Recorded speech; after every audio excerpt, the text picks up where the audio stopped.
Пайгамбарыбыз саллаллаху алейхи вассаламдын өмүр баянын окуудан эң негизги максат ислам динин толугу менен жандуу үлгү кылып пайгамбарыбыз саллаллаху алейхи вассаламдын өмүр баянынан чагылдырып көрүү. Бул эң негизги максат. Андан кийинкиси кандай гана мусулман болбосун, кандай абалда болбосун, жашоонун бардык тармагында, бардык учурларда, өмүрдүн бардык учурларында пайгамбар саллаллаху алейхи вассаламдын өмүр баянынан үлгү табууга болот деген. Кийинкиси пайгамбарыбыз саллаллаху алейхи вассалам Мекке шаарында төрөлүп калуусу, арабтардын арасынан чыгып калуусунун сыры эмнеде дегенде, биринчиден Аллах Таала пайгамбарыбыз саллаллаху алейхи вассаламдын өзүн кат сабатсыз кылып өстүрдү дейт. Пайгамбарыбыз жазганды окуганды билген эмес. Жана экинчиси ошол пайгамбар саллаллаху алейхи вассалам чыккан коомдагы кат сабатсыз болчу дейт. Дээрлик көпчүлүгү окуганды жазганды билбейт эле. Бул эң негизгиси пайгамбарыбыз саллаллаху алейхи вассаламдын пайгамбарлыгынан адамдар шектенбесин деп Аллах Таала ошондой кылып койду дейт. Эгерде пайгамбарыбыз бир кат сабаттуу коомдо жашап калганда, илим билимдүү, маданияттуу коомдо жашап калганда, же болбосо өзү кат сабаттуу болуп калганда адамдар шектенмек дейт да. Бул окуп билип эле мурдагылардын айткандарын жыйнап, анан өзүнөн кошуп чыгарып койду демек дейт да. Ошон үчүн пайгамбар саллаллаху алейхи вассаламдын пайгамбарлыгынан адамдар шектенбесин деп Аллах Таала ошондой абалды түздү дейт. Бул эң негизги сырлардын бири дейт. Андан кийинкиси албетте пайгамбарыбыз Мухаммад Мустафа саллаллаху алейхи вассалам Ибрахим алейхиссаламдын урпагынан болот. Ибрахим алейхиссаламдын туура жеңил динин улантуучу пайгамбар. Ошондуктан Ибрахим алейхиссаламдын урпагы болгон арабтардан чыгуусу дагы бул бир сыр дейт. Кийинкиси ошол араб тилинин өзгөчөлүгү деп айтты. Жана арабтар жашаган жердин өзгөчөлүгү, дин таркатууга ошол кезде абдан шарттарды түзгөн дейт да. Ушуга окшогон хикматтарын, сырларын айткан. Бүгүнкү сабагыбыз бул дагы кириш сөз катары пайгамбарыбыз Мухаммад Мустафа саллаллаху алейхи вассалам пайгамбарлардын мөөрү жана пайгамбарыбыздын динге чакыруусу мурунку Кудай Таала тараптан келген диндер менен болгон байланышы. Демек пайгамбарыбызга чейин дагы пайгамбарлар келген, ошол пайгамбарлар менен биздин пайгамбарыбыз Мухаммад Мустафа саллаллаху алейхи вассаламдын байланышы кандай? Ушул туурасында. Пайгамбарыбыз пайгамбарлардын мөөрү акыркы пайгамбар экендиги бул анык нерсе. Пайгамбарыбыздан кийин пайгамбар келбейт. Буга жалпы мусулмандар ижма кылган. Демек мусулмандар арасында бул жаатта талаш жок. Жана бул диндеги ачык айкын белгилүү болгон маселе. Пайгамбар саллаллаху алейхи вассалам өзү дагы хадисинде ушинтип айткан: "Мени менен менден мурунку пайгамбарлардын мисалы бир адам бир имаратты куруп, кооз жакшы кылып куруп, анан ошол имараттын бурчундагы бир кышты калтырып койгондой эле" дейт. Адамдар ошондон айланып өткөн сайын баягы имаратка суктанып, анан ошол бир кышты коюп койсо болот эле дешет эле дейт. Мен ошол кышмын дейт да. Ошол имаратты толуктап турган акыркы кышмын деген. Мен пайгамбарлардын мөөрүмүн деген. Мөөрдө айтылышы буйрук чыкса дагы, бир кат жазылса дагы, этегинде бүткөндөн кийин мөөрү басылат.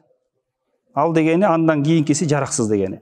Демек пайгамбарыбыз саллаллаху алейхи вассаламдан кийин бирөө жарым өзүм пайгамбармын дейсе, ал жалганчы болот. Эми бул жерде айтып атат, пайгамбар саллаллаху алейхи вассаламдын дааваты мурунку пайгамбарлардын дааваты менен болгон байланышы бул кубаттоо жана толуктоо болуп эсептелет дейт. Жогорку хадисте биз ошону түшүндүк дейт. Эми буну кеңири түшүндүрө турган болсок, ар бир пайгамбар эки негизде даават кылган. Негизги эки нерсеге даават кылган дейт. Биринчиси акыйда, ишеним. Экинчиси шариат жана адеп ахлак. Шариат деген сөздү мыйзам деп түшүнсөк дагы болот да. Өзү араб тилинен которгондо бизче мыйзам болуп калат. Демек биз шариатты карманып жашаганда Аллах Тааланын мыйзамдары менен жашайбыз. Ошондо жалпысынан ар бир пайгамбар эки нерсеге даават кылган экен. Биринчиси акыйдага, экинчиси шариат менен адеп ахлакка.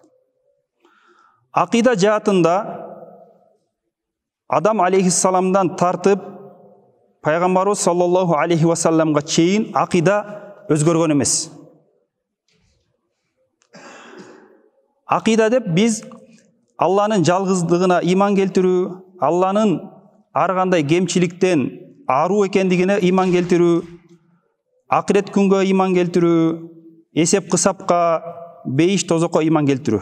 Мына ушул нерселерди негизгисинен биз ишеним, акыйда дейбиз. Пайгамбарлардын бардыгы өз коомун ушул нерселерге чакырып даават кылып келген. Ар бир пайгамбар өзүнөн мурдагы пайгамбардын тастыктап, ырастап, кубаттап жана өзүнөн кийинки келе турган пайгамбар туурасында сүйүнчүлөп келишкен.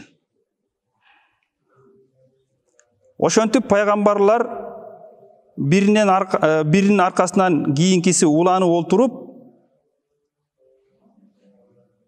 алардын бардыгы пайгамбарлардын, демек, бул жерде пайгамбарлардын биринин аркасынан экинчиси ар түрлүү коомдорго, элдерге жөнөтүлгөндө бир эле акыйкатты кубатташ үчүн жөнөтүлүшкөн. Ал эң негизгиси Аллах Таалага баш ийүү. Бул туурасында Аллах Таала Кур'ан Каримде Шуро сүрөсүнүн 13 аятында ушинтип айтат. Estağfirullah billah. Şara'a lekum mined-dini ma wassa bihi Nuha wallazi awhayna ilayk ve ma wassayna bihi İbrahim ve Musa ve İsa an aqimud-dina ve la tatafarraqu fihi. Şuro suresi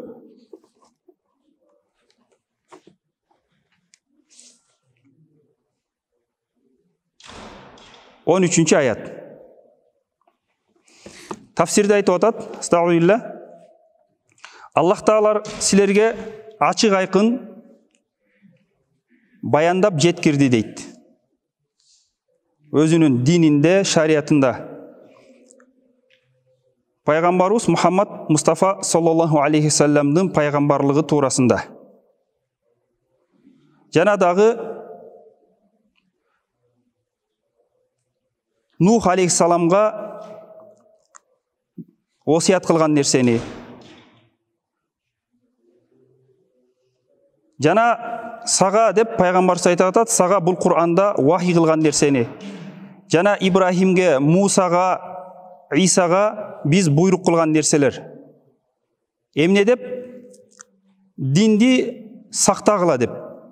Ал дин Алланы жалгыз деп таануу, Алланын элчилерине моюн сунуу жана Аллах Таала жөнөткөн мыйзамдарды, шариятты кабылдоо. Бул негиздерде силер өз ара талашып, тартышып, бөлүнүп жарылбагыла деди. Аллах Таала демек Кур'анда ушинтип буйруган экен. Ушул жерден, ушул аяттан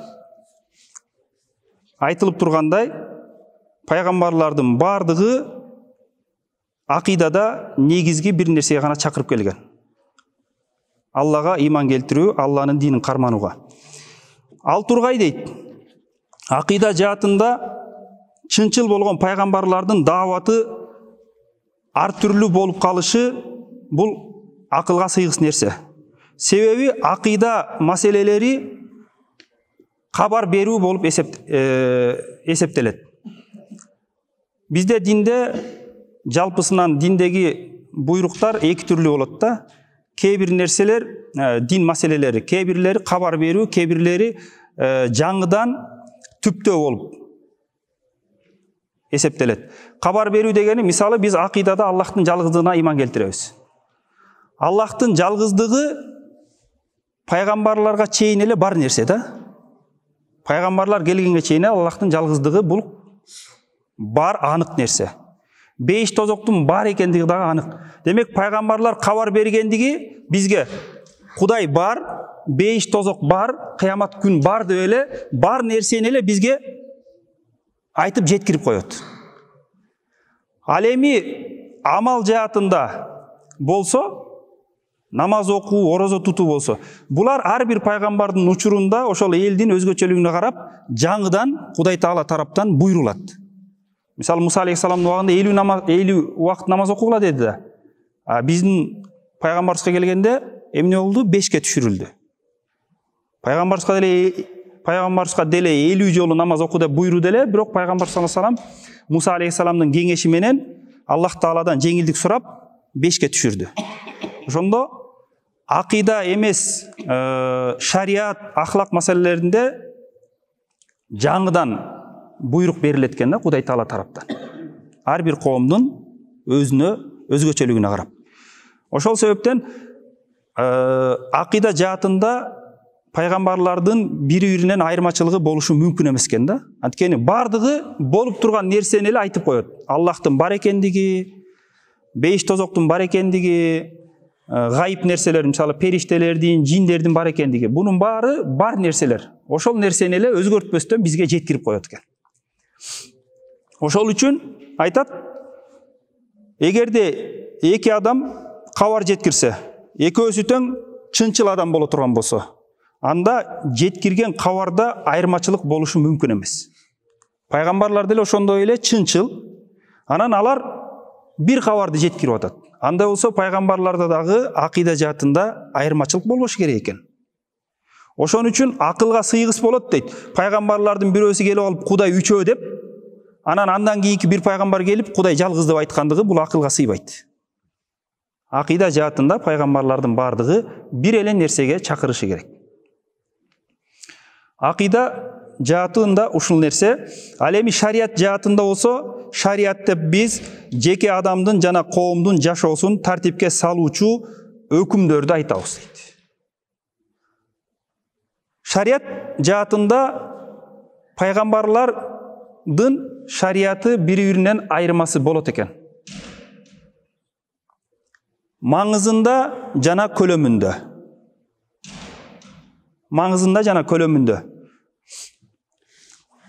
Себеби шариятты биз айттык, бул кабар берүү эмес, жаңыдан баштоо болуп эсептелет. Жаңыдан түптөө. Бул жерде акыйдага карата келчү сындар, айтылчу сындар айтылбайт. Жана дагы замандын өзгөрүүсү, элдердин, улуттардын ар түрлүү болуусу шарияттын өзгөрүүсүнө, ар түрлүү болуусуна таасирин тийгизет дейт. Себеби шарияттын негизи адамдардын жашоодогу дүнүйө жана ахирет кызыкчылыктарын көздөө. Шарият демек адамдардын жашоодогу жана ахиреттеги кызыкчылыктары үчүн түшүрүлөт экен. Жана дагы буга кошумча мурунку пайгамбарлардын бардыгы белгилүү бир коомдорго гана жөнөтүлгөн. Жалпы адамзатка пайгамбар болуп жөнөтүлгөн эмес.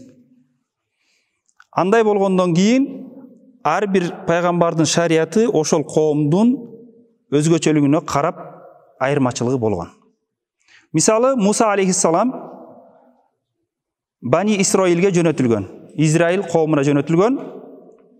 Жана ошол Бани Исраилдин абалы шарият мыйзамдары катаал болушун талап кылган. Алар ошого татыктуу болгон экен да. Шарият мыйзамдары оор, катаал болушун талап кылган экен. Убакыт өтүп, бир канча убакыттан кийин Иса алейхиссалам ошол эле коомго жөнөтүлгөндө, Иса алейхиссалам Муса алейхиссаламга караганда жеңилирээк шариятты алып келген экен. Кээ бир Аллах Таала арам кылган нерселерди адалга чыгарган экен. Демек Муса алейхиссаламдын убагындагы элге ошо катуу мыйзамдар ылайыктуу болгон экен да. Катуу мыйзамдар деп айтылат. Мисалы бүгүнкү күндө бизде адам баласы бай болуу эсептелгенден кийин, шарият өлчөгөн өлчөмдө байлык топтогондон кийин зекет чыгаруу ошол адамга парз болот. Анан ошол адам өзүнүн байлыгынын 2,5% зекетке берет.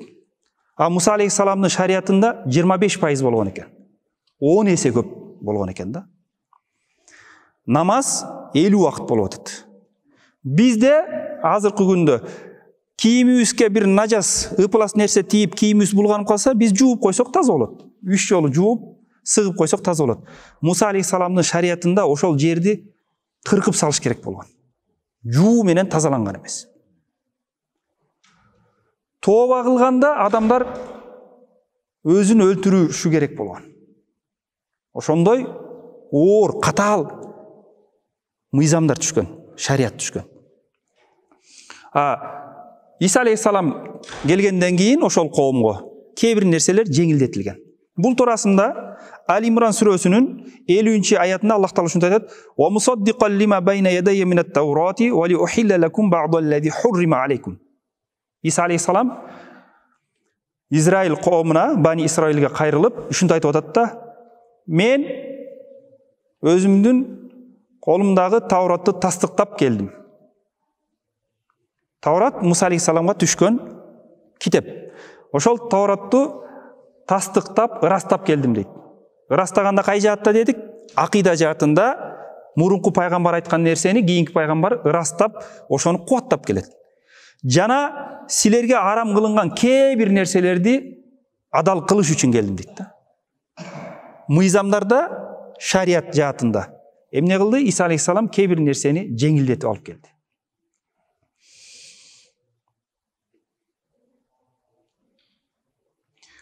Ушунун негизинде айтсак болот дейт, ар бир пайгамбардын шариаты, акыйданы, ар бир пайгамбардын дааваты, акыйданы жана шариятты камтып алат. Акыйда жаатында ар бир пайгамбардын озыйпасы өзүнөн мурдагы келген пайгамбарлардын айткан нерсесин кубаттап коюу гана. Эч кандай өзгөртүү киргизбейт. Ошо мурунку пайгамбар айткан акыйданы кубаттап коет. Болду ошол экен. Озыйпасы. Ал эми шарият жаатында, мыйзамдар жаатында ар бир элчинин шарияты мурунку элчинин шариятын жокко чыгарат. Бизде деле жашоодо ошондой да. Жаңы мыйзамдар мурунку мыйзамдардын күчүн жокко чыгарат. Жаңы конституция мурунку конституцияны жокко чыгарат. Бирок ошол жаңы шарият мурунку шарияттан кээ бир мыйзамдарын кубаттаган болсо, анда ошо мурунку мыйзамдардагы жаңы мыйзам катары, жаңы шарият катары кала берет экен. Же болбосо кубаттабаса дагы ошо мурунку мыйзам туурасында эч нерсе айтпаса дейт. Анда кээ бир алымдардын көз карашында ошол дагы мурунку пайгамбардын шарияты кийинки пайгамбарга шарият болуп, мыйзам болуп кала берет дейт. Эгерде аны сындабаса, ага өзгөртүү киргизбесе. Жогоруда айтылган нерселерден ачык айкын болуп калды. Кудай Таала тараптан келген диндер көп болушу, бир нече болушу мүмкүн эмес экен. Кудай Таала тараптан келген дин бирөө эле болот экен. Бирок шарияттар көп болушу бул мүмкүн экен. Анткени айттыга ар бир пайгамбардын өзүнүн учуруна, өзүнүн жөнөтүлгөн коомуна ылайыктуу кылып Аллах Таала мыйзамдарды берген. Орозо тутууда болсун, намаз окууда болсун, зекет берүүдө болсун, никеде болсун, Адам алейхиссаламдын шариятында бир тууганга үйлөнгөн уруксат болгон. Анткени ал убакта адамзат, андан башка адамзат жок болгон да. Ар бир төрөлгөндө бир бала, бир кыз төрөлгөн экен, эгиз болуп. Анан мурунку төрөлгөн кызга кийинки төрөлгөн бала үйлөнүп, кийинки төрөлгөн кызга мурунку төрөлгөн бала үйлөнүш керек болгон. Анткени башка адамзат жок да. Бир туугандар. Бирок эмне болду? Урпак улаш үчүн үйлөнгөнгө шарият уруксат берди. А бирок кийинки пайгамбарлардын шариятында эмне болду? Бир туганга үйлөнүү арам болду. Шарият ушинтип өзгөрүп кете берет экен да. Ар бир коомдун өзгөчөлүгүнө карап. Куранда айтылат, Юсуф алейхиссаламга көп жыл баягы бир туугандарынан алыста болуп, анан акыры бардыгы ата-энеси бир тууганы менен кошулуп көрүшкөн кезде бир туугандар ата-энеси келип сажда кылышкан да. Ал шариятта сажда кылуу саламдашуу катары эле болгон. Адам адамга сажда кылса, шариятта уруксат болгон. А биздин шариятыбызда болбойт. Чоң күнөө болот. Шариаттар ошентип өзгөрүп олтуруп, акыркы шариятты пайгамбарыбыз Мухаммад Мустафа саллаллаху алейхи вассалам алып келди. А дин бул бирөө эле болот. Бардык пайгамбарлар бир гана динге чакырып келген. Ал дин Адам алейхиссаламдан пайгамбарыбыз Мухаммад Мустафа саллаллаху алейхи вассаламга чейинки дин бул ислам дини гана. Ислам деген баш ийүү деген мааниде которулат да. Араб тилинен которгондо бир мааниси баш ийүү. Кимге баш ийүү? Жараткан Кудайга баш ийүү.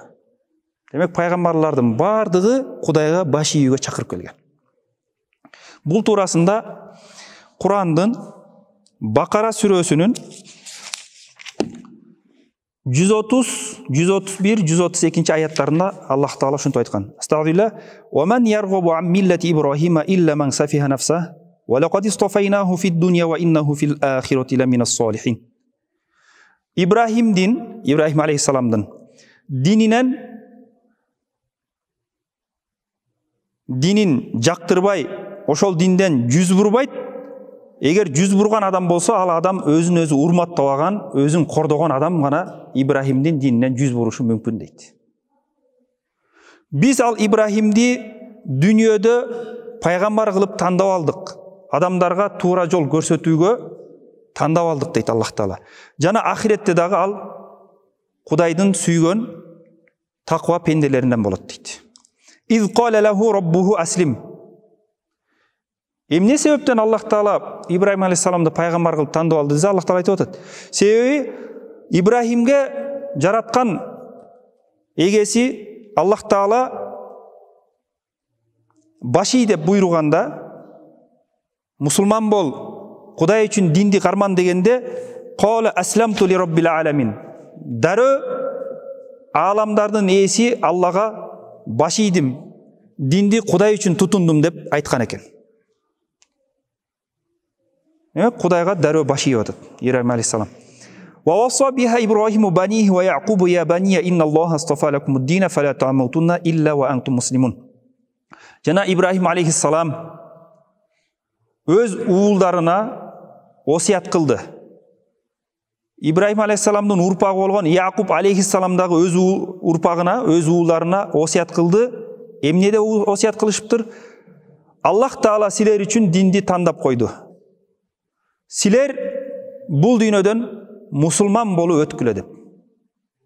Ошентип Ибрахим алейхиссаламдан тартып ар бир пайгамбар өз урпагына мусулман болгула деп осият кылып келген экен. Аллах Таала өзү демек бизге Куранда кабар берип атат. Дин бирөө. Пайгамбарлардын бардыгы исламга чакырган. Үммөттөрүн мусулман болгула деген деп.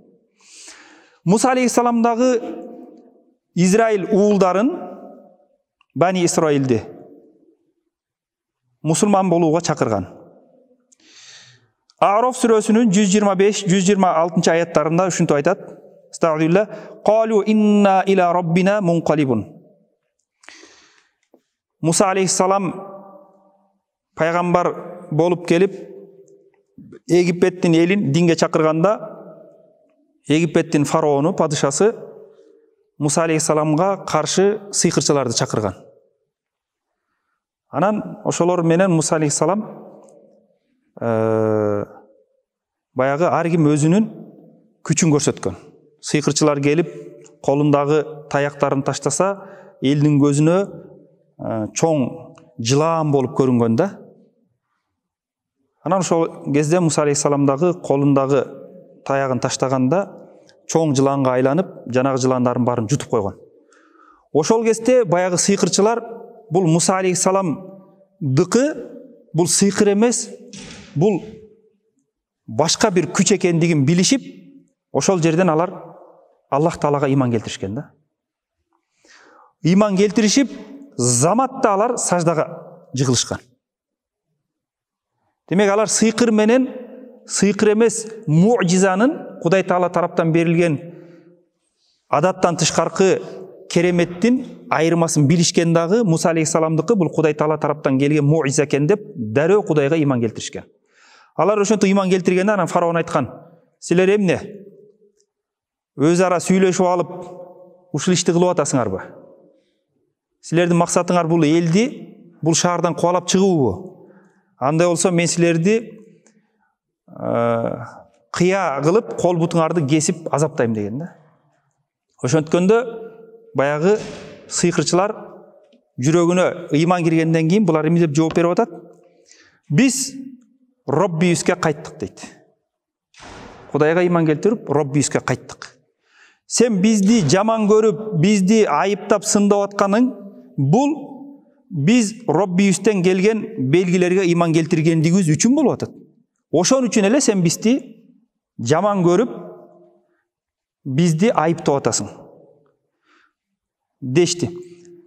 Жана булар: Роббибиз бизге бекем сабыр бер, жана бизди мусулман кылып жаныбызды ал деп дуа кылышты да. Демек фараон өлтүрөм деди да. Өлтүрөм дегенден демек ушул акыйкатка бекем туруп сабыр кылууну бизге Аллахым насип кыл деди.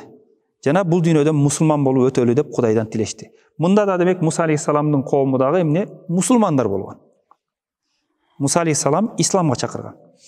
Иса алейхисалам туурасында дагы Али Имран сүрөсүнүн 52-аятында ушинтип айтылат: "Астагда фаламма ахасса Иса минхумул куфра кала ман ансари илаллах." Иса алейхисалам ошол өз коомунан алардын ыймансыздыгын билгенден кийин алар ыйман келтирбешин.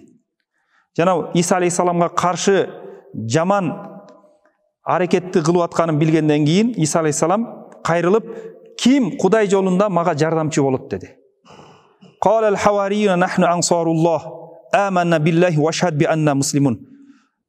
Иса алейхисаламдын жакындары, жакын достору, Иса алейхисаламга берилген ыкласмандар ушинтип айтты: "Биз Кудай жолунда жардамчыларбыз" деди. "Жалгыз Аллага иман келтирдик, жана биздин мусулман экендигибизге сен күбөлүк бер" деди. Кыямат күнү пайгамбарлар, ар бир пайгамбар үммөтүнө күбөлүк өткөндө сен бизге мусулман экендигибизге күбө бол деп суранышты. Ушул аяттардан демек Адам алейхисаламдан тартып пайгамбарыбызга чейин бардык пайгамбарлар бир эле динге чакырып келгендигин билип атабыз. Бул Кудайдын сөзү. Кудайдын сөзүндө биз толук 100% ишенебиз, чындык экен. Чындык деп чындык экендигине 100% ишенебиз. Андай болсо Аллах Таала өзү айтып атат: "Бардык пайгамбарлар исламга чакырган, алардын үммөттөрүнүн баары мусулман болгон" деп. Кудай Таала тараптан келген дин бир эле дин экен да. "Инна дина индаллахил ислам" деп башка бир аятта айтылат. Кудай алында, Кудай Таала ыраазы болуп, Кудай кабыл кылган дин бул ислам гана дейт. Эми кээде суроо жаралып калат. Эмне үчүн Муса алейхисаламды ээрчигендер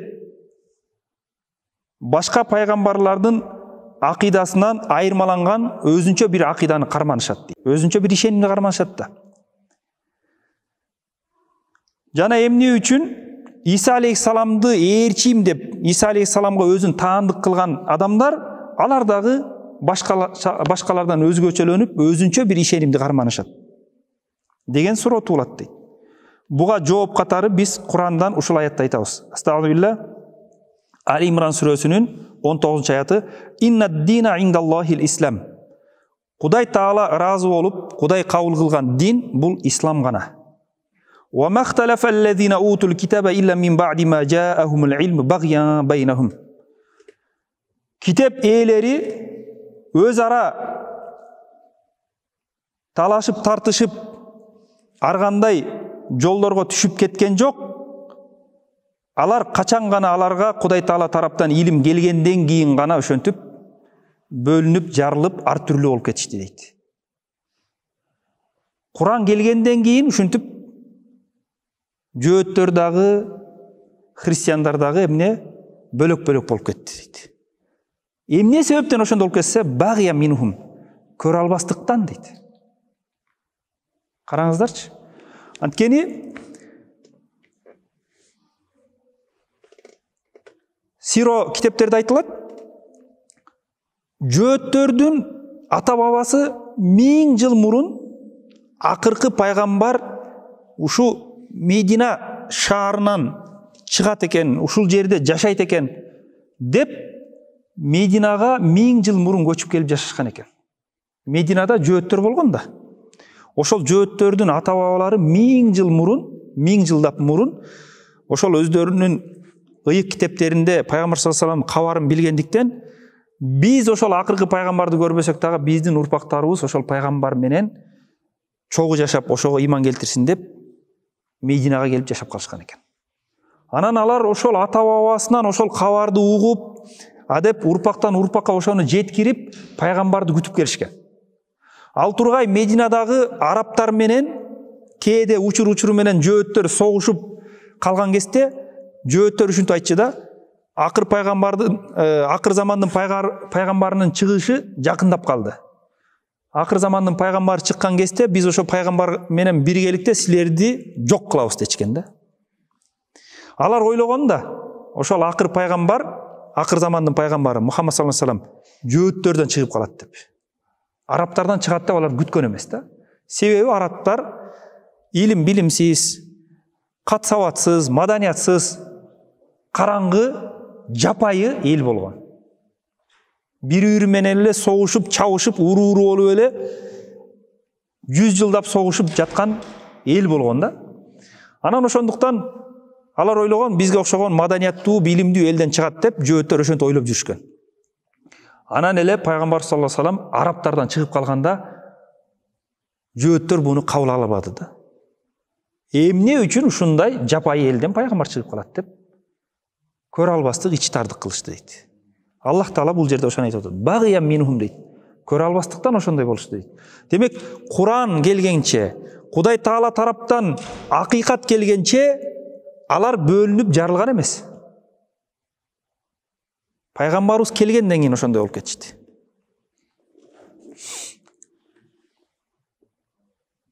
Бул туурасында Шуро сүрөсүнүн 14-аятында да ушинтип айтылат. Жыйынтыгы пайгамбарлардын бардыгы Кудайдын дини болгон исламга гана чакырып келишкен. Китеп ээлери деп Куранда жөөттөр менен христиандарды атайт. Китеп ээлери, демек жөөттөр, христиандар диндин бирөө экендигин билишет. Пайгамбарлар бири-бирин ырастап, тастыктап келгендигин дагы билишет. Алар ар түрлүү ишенимдерге бөлүнүп кетпейт эле, бирок бөлүнүп кеткендиги жана пайгамбарларынын атынан калп айткандыгы алардын ичи тардыгынан гана болуп калды дейт. Демек, мисалы Муса алейхиссалам өзүңөрчө бир дин болуп бөлүнүп, жарылып, Мухаммадты ээрчибей, өзүңөрчө башка бир ишенимди карман кыла деп айткан эмес да. Анткени ар бир пайгамбар өзүнөн кийинки келе турган пайгамбар туурасында сүйүнчүлөп кабар жеткирген. Ошо пайгамбарды ээрчигиле деген.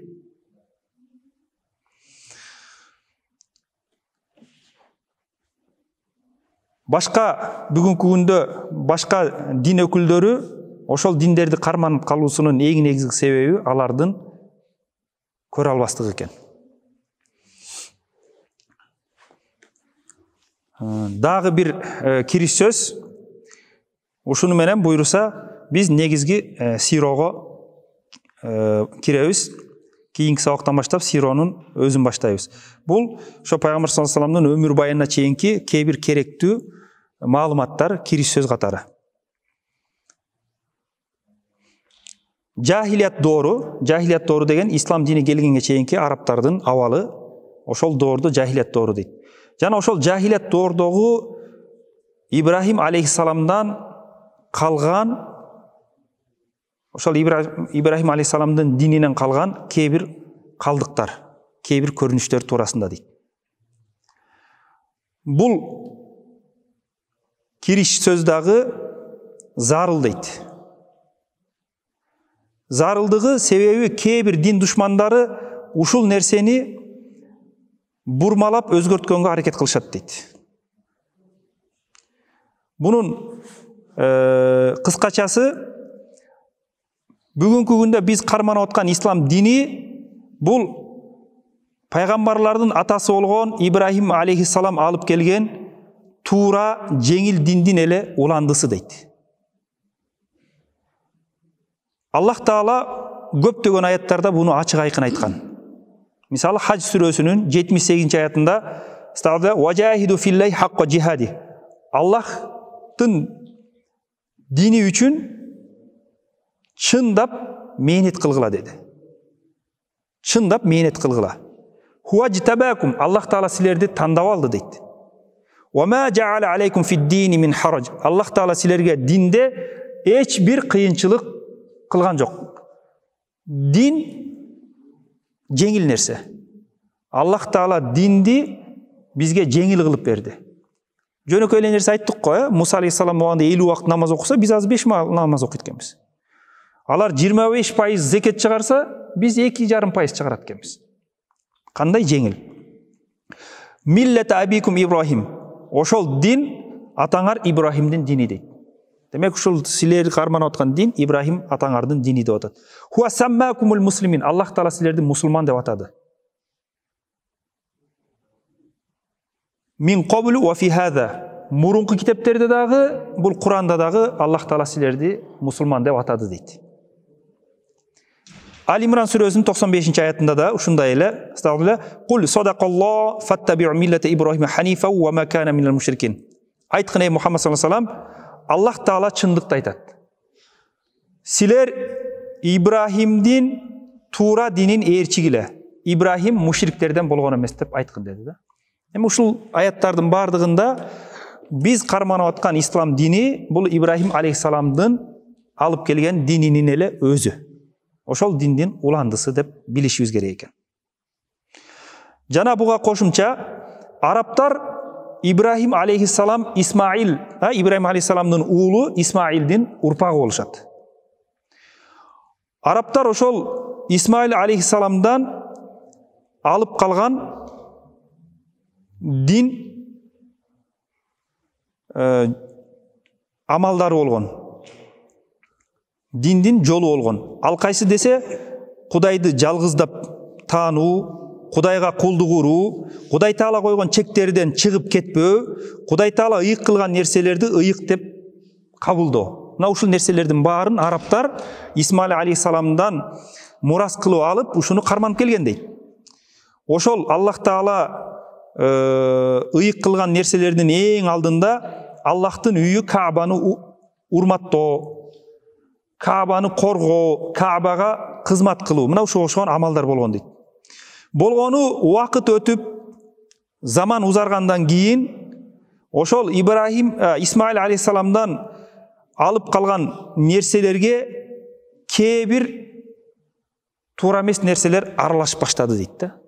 Башында албетте арабтар туура динни карманып келишкен дейт.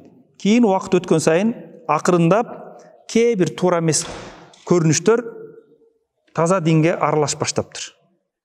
Бул башка улуттарда болгондой эле. Анткени башка пайгамбарлардын үммөттөрү деле ошондой болгон да. Мисалы Муса алейхиссаламдын үммөтү, Иса алейхиссаламдын үммөтү убакыттын өтүшү менен ошол динди бузуп жиберишти дейт. Ошолордун арасында бая эл арасындагы кээ бир жалганчы бузукулардын себебинен ошентип убакыт өткөн сайын диндерге бузуку нерселер аралашып кетти. Бара-бара арабтарга ширк кирди. Арабтардын арасында ширк пайда болду. Буттарга сыйынууну адат кылып башташты. Жана дагы ар кандай бузуку салттарды, бузулган кулук мүнөздөрдү карманып башташты дейт. ошентип алар таухиддин нурунан алыстап баштады. Ибрахим алейхиссалам алып келген туура диндин жолунан тайды дейт. Алардын арасында надандык каптап, узак убакыт ошол надандык адамдардын жашоосун каптап калды. Анан пайгамбар саллаллаху алейхи вассалам келген кезде ошол надандык кайра жоюлду дейт. Жахилдик жоюлду. Арабтарга эң биринчи болуп ширкти алып келген, буттарга сыйынууну алып келген адам Амр ибн Лухай деген адам болгон экен. Пайгамбар саллаллаху алейхи вассаламдын хадисинде келет экен, пайгамбарыбыз бир Аксам деген адамга карап айтат экен: "Эй Аксам, сен Амр ибн Лухайга абдан окшош экенсиң. Сенден өткөн окшош жок, жана сага андан өткөн окшош адам жок" дейт да. Мен ошо Амр ибн Лухайды тозокто ичегилерин сүйрөп жүргөнүн көрдүм дейт да. Дегенде баягыл адам чочуп кетиптир да. Мага окшош болсо эмне болот? Анан дарөө сураптыр: "Ey Аллахтын элчиси, анын мага окшош болгондугу мага зыяны тийип калбайбы?" Десе пайгамбар айтыптыр: "Жок, зыяны тийбейт. Сен ыймандуусуң, ал капыр болчу" дептир. Ал Исмаил алейхиссаламдын динин өзгөрткөн биринчи адам дептир. Буттарга сыйынууну баштаган, жана дагы арабтардагы бузуку салттарды баштаган биринчи адам ошол дептир. Арабтардагы бузуку салттардын бирлери болуп Куранда айтылган төөлөрдү союп жебей талаага айдап койчу экен да. Мисалы кээде бир адам ооруп айыксам же сапардан аман келсем, могул төөнү болду Кудай жолуна арнайм дейт экен дагы, анан ошол төөнү жөн эле талаага айдап жиберет экен. Мингенге да болбойт дейт экен, союп жегенге да болбойт дейт экен да. Өздөрү арам кылып коет экен баягы нерсени. Же болбосо бир төөнүн эркеги атан болчу эле, ошо атан төө, мисалы ошол атан төөдөн 10 жолу баягыл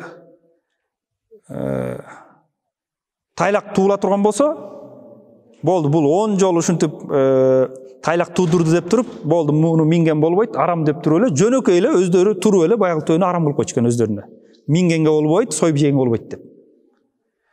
Дагы кээде бир төө 5 жолу ургачы тууп туруп, 6-чысында эркек тууп койсо, муну да союп жегенге болбойт депчи. Мындай да, ушинтип эле ар кандай эле бир туруп эле бир тиги жоосуну жок жоруктарды чыгарышып эле Кудай адал кылган нерселерди өздөрү арамга чыгарып, ошондой бузуку салттарды киргизишкен да.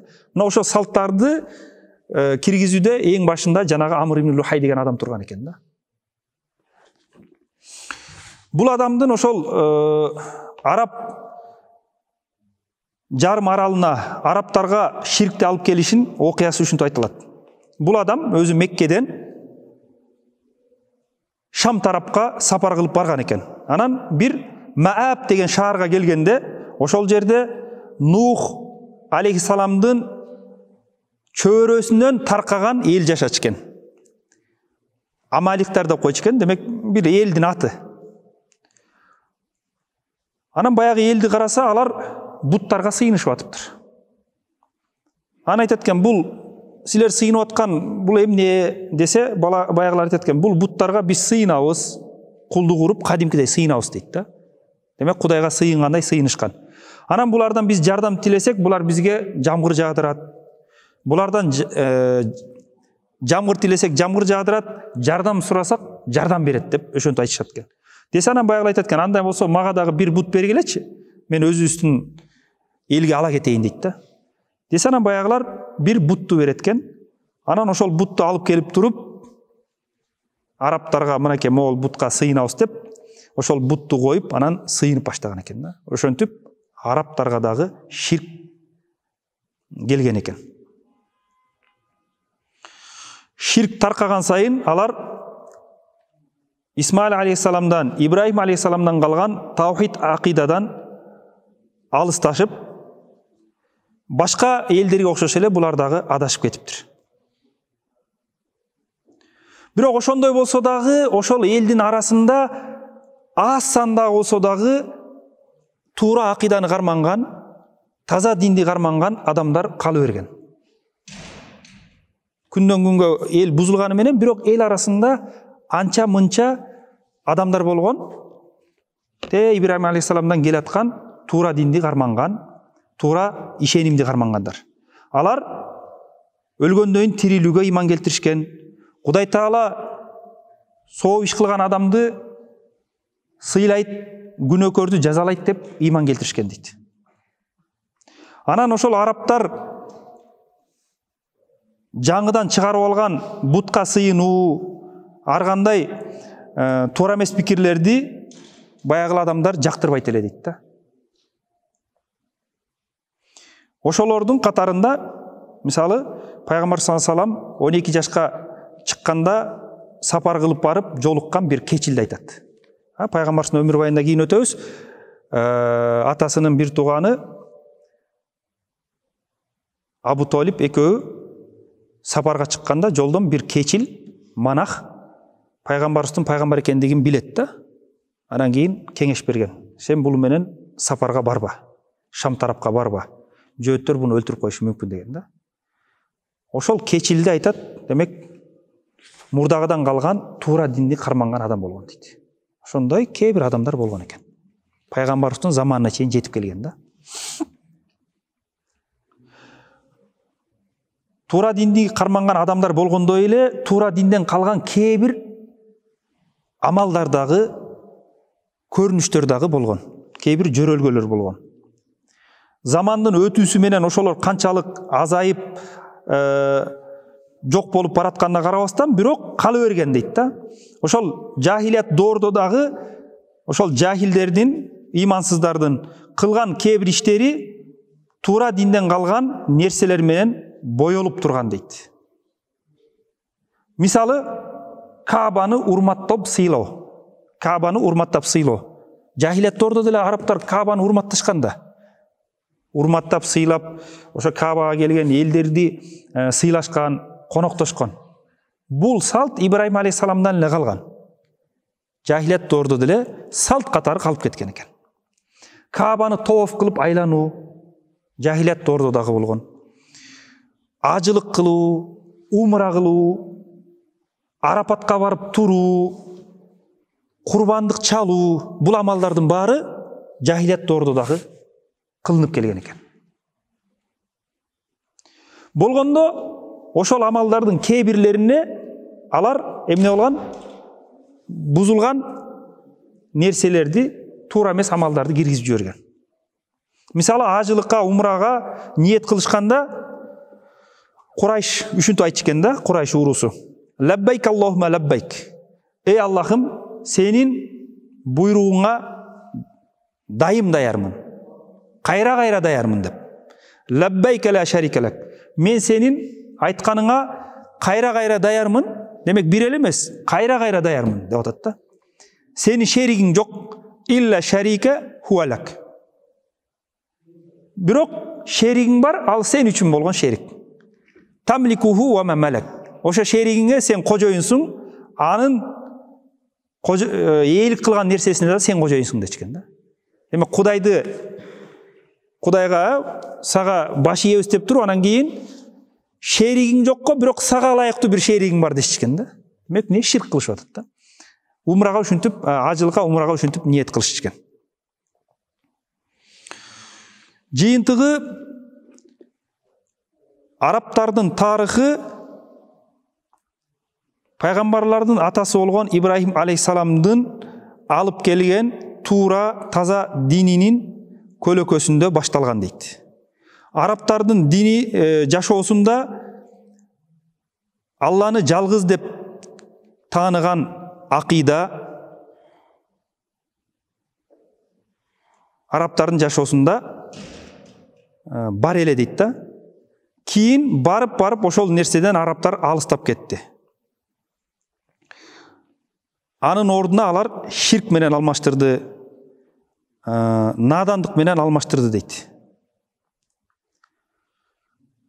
Анан пайгамбар саллаллаху алейхи вассалам келгенде баягы туура дин жаңыдан кайра жаркырап чыга келди дейт. Ошол узун убакыттын өтүүсү менен каптап калган караңгылыкты пайгамбарыбыз эмне жок кылды дейт да. Ибраим алейхисаламдан калган кээ бир туура нерселерди кайрадан жаңыдан жандандырды дейт. Аларды калтырды, анан кирип кеткен бузуклуктарды пайгамбар саллаллаху алейхи вассалам жок кылды дейт. Эми бул жерде дагы ушуга улап бул кириш сөздү айтып атат. Эми бул жогоруда айтылган нерсенин баардыгы ачык айкын белгилүү нерсе дейт.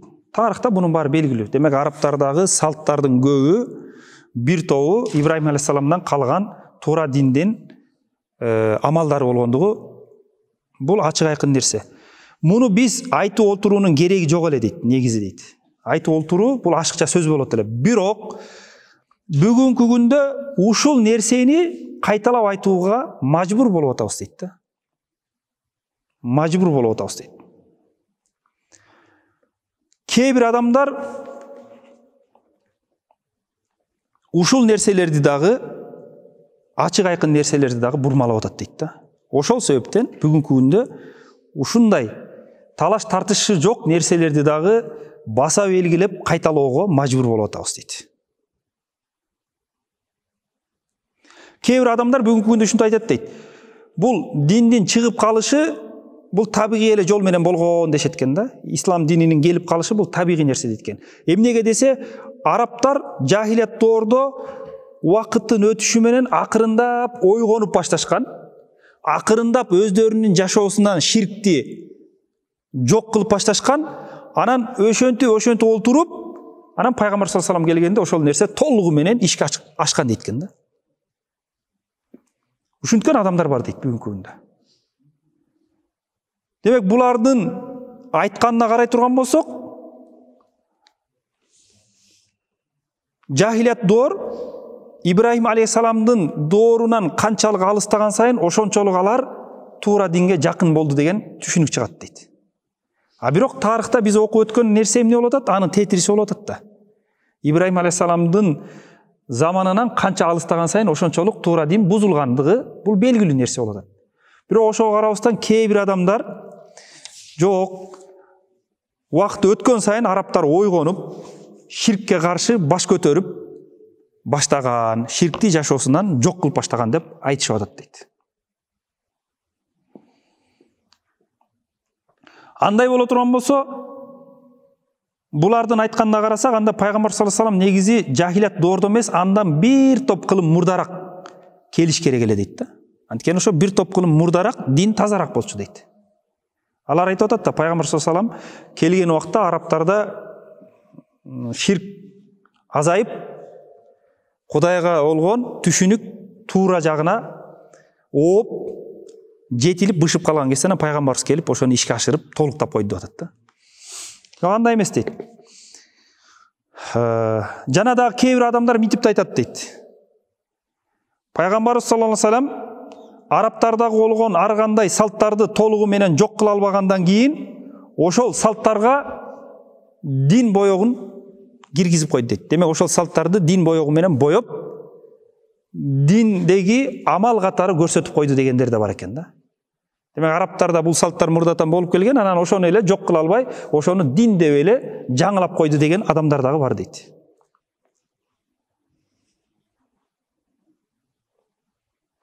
Араптардагы болгон ишенимдердин бардыгына жогоруда бардык нерсени көзөмөлдөп турган кудурети чексиз Кудай бар деген ишенимди гана киргизип коюу менен болду, пайгамбарыбыздын пайгамбарлыгы жыйынтыкталды деген адамдар бар экен да. Алар айтат экен, араптар мурда сыйкырга, жиндерге жана башка да нерселерге ишенип келген. Алар Каабага тооф кылат эле, кээ бир нерселерди ыйык көрүшөт эле деп. А пайгамбар деле ошол нерселерди калтырып койду дешип атат да. Эми бул сөздөрдү айткан адамдар ушу сөздү айтуусуна негизи эки божомол себеп болуп атат. Биринчи божомол, алар пайгамбарыбызды пайгамбар катары кабылдабай жатышат дейт да. Пайгамбарыбызды пайгамбар дебей жатышат. Ошол себептен жанагы сөздү айтышып атат дейт. Экинчиси, араптардын салтында салт болуп калып кеткен, бирок ошол Ибрахим алейхисаламдын дининен калган көрүнүштөрдү булар арабтардын өзүнүн жашоосунан пайда кылган салттар катары кабылдашып атат дейт. Мисалы, арабтар айттык го, ажылыкты кылган, умраны кылган, Каабаны айланып таваф кылышкан деп. Ушул нерсенин бардыгын Ибрахим алейхисаламдын дининен калган нерсе эмес, арабтар жашоосунда өздөрү ойлоп чыккан салттар, жөрөлгөлөр деп. Ошонткөн божомолдон анан кийин жанагы сөздөрдү айтып атат дейт. Эми ушул айткан нерсесин акыйкатка туура келеби, келбейби, бирок ушул нерсени акыйкат кылып көрсөтүш үчүн баягылар эч кандай бир далилдерге дагы, тарыхый фактыларга дагы карашпайт дейт. Болду, ошо өздөрүнүн койгон максаты бар. Ошол максатка жетиш үчүн жалган болсо дагы ушул нерсени айтып таркатышат дейт. Бирок илимде белгилүү болгон нерсе, эгер изилдөөчү адам акыйкатка жетем дей турган болсо, анын акылы бардык божомолдордон таза болуш керек. Акылды эркин коюш керек. Далил, илим эмнеге жеткирсе, ошону карманыш керек. Бул илимдин жолу ушундай дейт.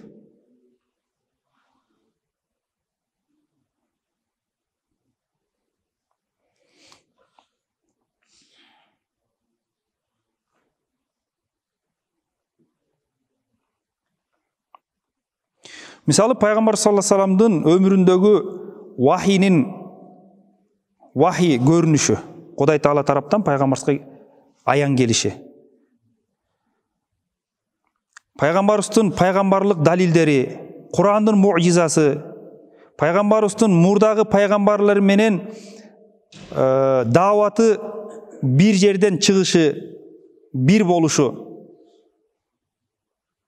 Мына ушулардын бардыгы ачык айкын далил болуп турса дагы, баягылар ошого көз жумат дейт да. Ошонун бардыгына көз жумат. Алар пайгамбарыбызды пайгамбар эмес деп айтышат. Биз пайгамбарыбыздын пайгамбардыгына көз жума албайбыз. Мына ушуга окшогон далилдер турат дейт. Жана дагы биз көз жумуп кое албайбыз. Кааба Кудай Таала тараптан буйрук болуп, Ибрахим алейхисаламдын аракети менен курулгандыгына. Жана Ибрахим алейхисаламдан кийинки келген пайгамбарлардын бардыгы жалгыз Аллага иман келтирүүгө, кыямат күнгө иман келтирүүгө чакыргандыгына биз көз жумуп кое албайбыз. Бунун бардыгы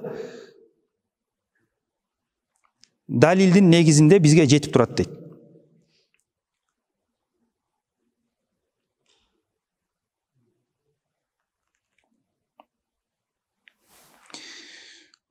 Ошого карабастан, ушундай далилдерге карабастан, кээ бир адамдар ошентип бул арабтардын жанагыл салттары, арабтардын өздөрүнүн жашоосунан пайда болгон каада салттар деп айтышат дейт.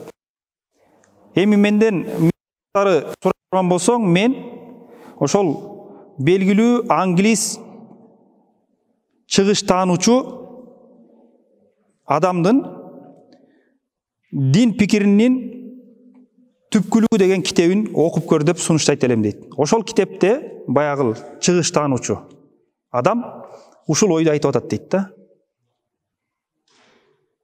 Ал ошол пайгамбарыбыз саллаллаху алейхи вассалам дейт, узак убакыт ойлонуп, эмне кылсам деп, анан өзгөрткөнгө күчү жеткен нерселерди өзгөртүп, анан өзгөртө албаган нерселерин дин боёгу менен боёп, дин кийимин кийгизип койду деп айтат экен да. Ошол себептен бул ислам дини, бул арабтардыкы, арабтардын эле дини деп атат да. Бул Кудай Таала тараптан келген нерсе эмес деп. Алардын максаты, демек, диндин акыйкатын бурмалоо, элди андан алыстатуу. Бул мурда деле болуп келген, пайгамбарыбызды пайгамбар дебегендер бар. Кээ бирлер пайгамбар десе, о пайгамбар бирок арабтарга эле жөнөтүлгөн пайгамбар, башка элдерге жөнөтүлгөн эмес дешипчи. Ошондой болуп, бүгүнкү күндө дагы ошондой кээ бир окумуштуулар ошондой пикирлерди айтып, китептерди жазат экен да. Бул киши ошого токтолуп атат. Ошол себептен бул кириш сөз айтып атат да, арабтардагы калган салттардын бир тобу бул Ибрахим алейхисаламдын дининен калган амалдар. Албетте кээ бир өзгөрүүлөр кирип кеткен. Ошого карабастан түпкүлүгү бул туура диндеги болгон амалдар деп атат. Ал тургай ошол жанагыл окумуштуулардын бирөөсү ошол китебинде ушинтип айтат экен да, мен бул айтып атканым бул менин сөзүм эмес, мага чейин эле ошо мусулмандардын аалымдарынын бирөөсү ушул сөздү айткан деп, анан биздеги бир белгилүү чоң аалымдын китебинен баланчанчы бетинде, баланчанчы томунда ушинтип айткан деп, анан уялбастан туруп ошол китептеги сөздү бурмалап башка мааниде жазып койгон экен да. Анан бул киши айтып атат, ошол жана бурмалап жазган адам ойлонуп да койбоптур дейт. Адамдар мисалы бул китепти барып, ошол айтып аткан китепти алып, ошол бетти карап окуп такташы мүмкүн деп ойлонуп да койгон эмес дейт да. Уялып да койгон эмес дейт. Мисалы баланча аалым ушинтип айткан десе, ким эле болсун барып ошол аалымдын китебин алып окуйт да. Чындап эле ушинтип айтыптырбы деп. Анткени ал ошо өзүнүн сөзүндө ушинтип атат да. Эмне деп атат? Пайгамбар саллаллаху алейхи вассалам арабтарга алып келген пайгамбарлыгынан башка да пайгамбарлык болгон дейт. Биринчи алып келген нерсеси бул арабтарга ылайыктуу болгон дейт. Анан ал эми арабтарга алып келгенден кийин арабтарга ылайыктуу нерсени айткандан кийин эми буну арабтардан башкалар кабылдабай койбосун деп, анан ошол арабтардын эле баягы каада салттарын дин көрсөтүп, башкаларга дагы ошону таркатууга аракет кылган деп атат да. Анан ушул сөзүн биздин ислам аалымдарынын бирөөсүнө шилтеме кылып коюп атат да. Баланча аалым, баланча китебинде деп. Анан бул киши айтып атат, ал кишинин өзүнүн ошол китебинде ошол айткан жерин карай турган болсок, анда эмне деп айтып атат дейт. Ал киши мынтип айтып атат: билгин, пайгамбар саллаллаху алейхи вассалам Исмаил алейхиссаламга келген туура динде эле улап келген. Ошол диндин өзгөргөн жерлерин түздөө үчүн келген дейт. Буну Аллах Таала Куранда дагы атаңар Ибрахимдин дини деп айтып атат дейт. Демек Ибрахим алейхиссаламдын динин биз эмне улап карманып атабыз деп. Андай болгондон кийин ошол диндин түпкүлүгүндөгү негизги нерселер арабтарда кабылданган, арабтар моюндаган нерселер болушу анык нерсе. Демек Каабанын ыйыктыгын динибизде да айтылат, арабтар да аны моюндайт. Эмне? Анткени түпкүлүгү Ибрахим алейхиссаламдан калгандыгынан. Анан пайгамбар саллаллаху алейхи вассалам жөнөтүлгөн коомдо кээ бир нерселер ошол мурдагы динден калган туура нерселер боло турган болсо, аны өзгөртүүгө зарылчылык деле жок болчу. Пайгамбар ошол себептен өзгөрткөн жок дейт. Себеби аны өзгөртпөй тим койсо, ал арабтар үчүн кабыл алууга дагы оңоюраак, жеңилдирээк болот. Анткени арабтар Исмаил алейхиссаламдан бери динди карманып келишкен. Болгону Амр ибн Лухай деген адам келип динге бир топ бузукулуктарды киргизип жиберди, өзү адашты, элди адаштырды дейт. Демек, бул аалым китебинде ушинтип айткан экен. А тиги киши болсо бунун сөзүн бурмалап, пайгамбарыбыз арабтардын эле салттарын дин кылып, анан ал башка элдерге кабылданбай турган болуп калгандан кийин ошол нерсени дин боёгу менен боеп, дин кылып көрсөтүп койду деп атат да. Дин душмандары ушинтип уялбай эле жалганды айтып берет экен. Бул киши ошону бул жерде айтып атат. Ошон үчүн муногул өзүн окумуштуу көрсөткөн адам менен талашып тартышуунун деле кереги жок дейт. Анткени бул убакытты текке кетирүү гана болуп эсептелет дейт. Ага жооп берип, талашып тартышуунун кереги жок дейт да. Эми ислам дини менен жахилият доордогу арабтардагы болгон каада салттардын байланышын билгенден кийин бизге ачык айкын болуп калды. Пайгамбар саллаллаху алейхи вассалам ошол кээ бир нерселерди ошо бойдон өзгөртпөстөн калтыргандыгынын себеби ачык болду дейт. Эмнеге? Анткени кээ бир нерселерди ошо бойдон калтыргандыгы алар өзү диндеги туура нерселер болгон үчүн калтырып койду. Арабтар айттык го, ажылык кылган, ажыга келгендерге ок аташ беришкен, Каабанын үстүнө жанандай кымбат баалуу материалдарды жаап Каабаны сый урмат көрсөтүшкөн да.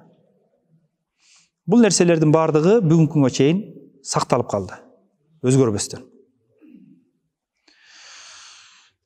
Ушуну менен биз пайгамбар саллаллаху алейхи вассаламдын өмүр баянына керектүү кириш сөздөрдү айтып бүттүк дейт. Кудай буйрса, мындан ары пайгамбар саллаллаху алейхи вассаламдын өмүр баянын баштайбыз. Анан ошол өмүр баянындагы алынчу үлгүлөрдү айтабыз дейт. Ва ахиру дa'wana анилхамдулиллахи rabbil alamin. Assalamu alaikum wa rahmatullahi wa barakatuh. Bismillahirrahmanirrahim. Alhamdulillahi rabbil alamin. Allahumma salli ala Muhammadin wa ala ali Muhammadin wa barik wa sallim alayhim. ربنا زدنا علما ربنا زدنا علما ربنا زدنا علما اللهم اهدنا واهد بنا اللهم اهدنا واهد بنا اللهم اهدنا واهد بنا ربنا هب لنا من ازواجنا وذرياتنا قرة اعين واجعلنا للمتقين اماما ربنا هب لنا من ازواجنا وذرياتنا قرة اعين واجعلنا للمتقين اماما ربنا هب لنا من ازواجنا وذرياتنا قرة اعين واجعلنا للمتقين اماما اللهم صل على محمد وعلى محمد وبارك وسلم امين يا رب الله.